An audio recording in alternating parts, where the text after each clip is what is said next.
రైతు బంధును విజయవంతంగా ఎగ్గొట్టిన రేవంత్ రెడ్డి తాజాగా రైతు భరోసాకు కోతులు పెట్టేందుకు రాత్రింబవళ్లు కుస్తీలు పడుతున్నారని మాజీ మంత్రి సిద్దిపేట ఎమ్మెల్యే హరీష్ రావు మండిపడ్డారు.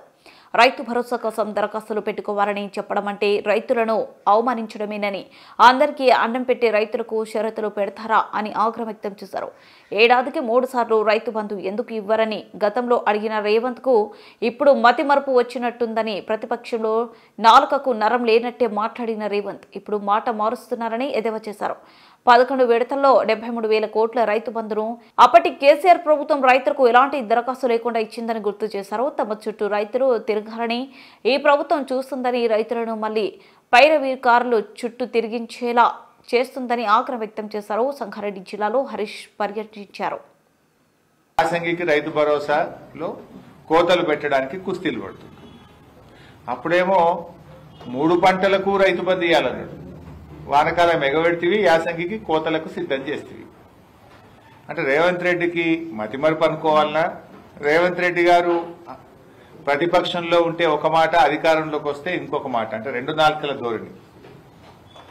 ప్రతిపక్షంలో ఉన్నప్పుడేమో నాలుకకు నరం లేదు, ఏదైనా అడుగుతాడు. అధికారంలోకి వస్తే తాను చెప్పిన మాటలు తానే మర్చిపోతాడు. ఇప్పటికే రేవంత్ రెడ్డి గారు రుణమాఫీకి షరతులు పెట్టి,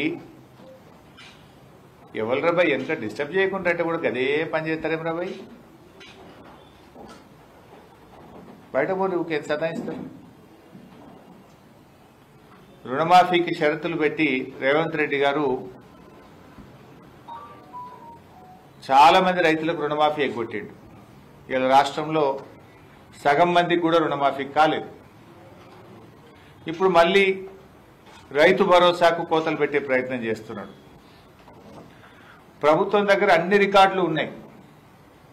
ఇప్పటికే కేసీఆర్ గారు ప్రభుత్వం దగ్గర ఉన్నటువంటి రికార్డులతోని 11 విడతల్లో 73,000 కోట్ల రూపాయల రైతు బంధునిచ్చి చూపించిండు కేసీఆర్ గారు. కానీ రేవంత్ రెడ్డి గారు ఏమంటున్నారు, ఇప్పుడు మళ్ళీ రైతు భరోసాకు దరఖాస్తులు పెట్టమంటాడట.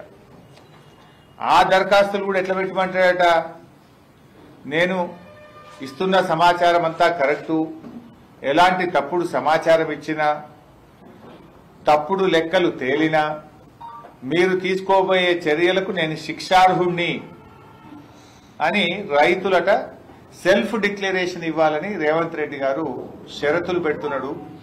దరఖాస్తులు పెట్టుమని చెప్పి రైతులు కోరుతున్నాడు. ఇది రైతుల్ని అవమానపరచడం కాదా? దేశానికి అన్నం పెట్టేటువంటి రైతు